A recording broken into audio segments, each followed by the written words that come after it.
Hi, I'm Darvin Agnew. I'm part of the group with Aaron Zerna and Tony Milenkovic. I have to say the worst part about the interview was the cold call.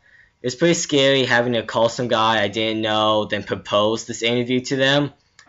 The interview itself wasn't that bad. I thought it was going to be a lot worse than it actually was. We mostly just asked the guy our questions and talked to him. I hope you enjoyed the interview and see you guys later. So, did you have any other passions as growing up? Yeah, airplanes, flying. Did you get your flying license? Yeah.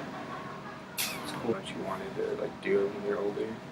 I knew I wanted to work in automotive because I love cars. I'm just lucky enough that I kept pursuing that passion, and it was always about cars. And then I was able to find a job where that part was easily done.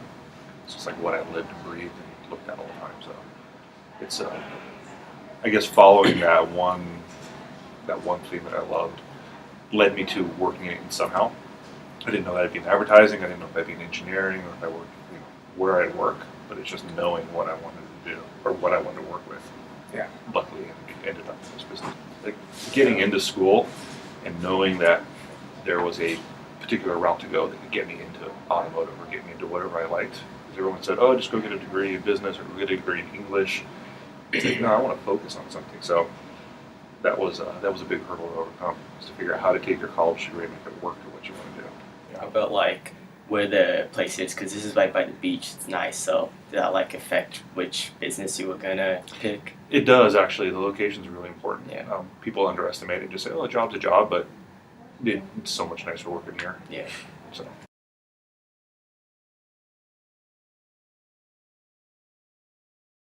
Is there any advice you could give us for pursuing our dreams? Yeah, just continue to go after them and find a way to make them work, because your dreams may not always align with what society says this is the best way to be successful. But if it's something that you're passionate about and you can find a way to make it successful, then you'll be happy. There's nothing worse than going into a job that you hate or something you're not interested in and just slogging through. But so if you can find a way to take your passion and and the ability to make money with it, you'll be really happy. So I went to a couple different schools. I went to a private school first, Kalamazoo College, and then I transferred to the state school in the same town, Western Michigan. My degree is actually in criminal justice, and my minor is in psychology. On the sports side, I actually played college basketball after I got told in 7th grade that I would never play in high school. I didn't believe it. I loved the sport. I just practiced all the time and kept improving, and that's basically, I walked down to my college basketball team, so I didn't have a scholarship or anything. Just showed up and started playing, and they liked what I had. Where were you when you were our age? How old are you guys? We're 15 Yeah, and 16. 15. I was living in Michigan. You want like my life story, or you want like Just how did you what I pursue do? your... What I'm doing now? Yeah. My dad was a programmer for like 35 years, Mhm. and so by the time I was your age, he brought home computers and just electronics gear, and just I was always sort of messing with it, mostly taking things apart that I kind of learned how to put back together over time.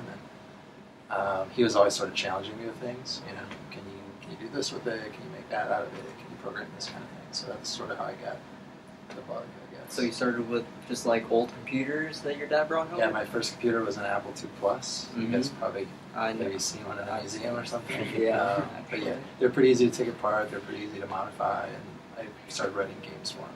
Yeah, I mean, the other piece of advice I would give is a lot of people, parents, teachers, counselors, are in the habit of telling kids that they need to be well-rounded. You got to know everything. You got to be good at everything. Nobody's good at everything, and I would say you have to be pretty good at most things. But if there's something you really like and you really care about, you can get really far in life just getting really good at that one thing. So there's a guy, I don't know if you've heard of Malcolm Gladwell. He's an author. He wrote a couple of books. One of them talks about the idea that anyone who's been exceedingly great at something, like a Bill Gates or Eric Schmidt at Google, they spent a minimum of 10,000 hours getting to that place of being better than most people. It's Olympians work about that hard. Pro sports athletes work about that hard. So if you think about putting that much time into one thing, you kind of don't have time for other things. things.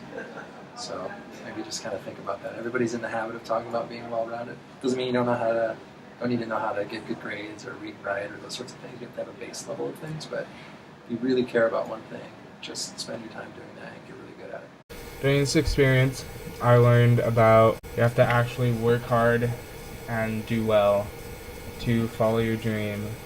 And if there's anyone or anything stopping you, don't listen to them, because you could do everything and anything you want as long as you put your mind to it.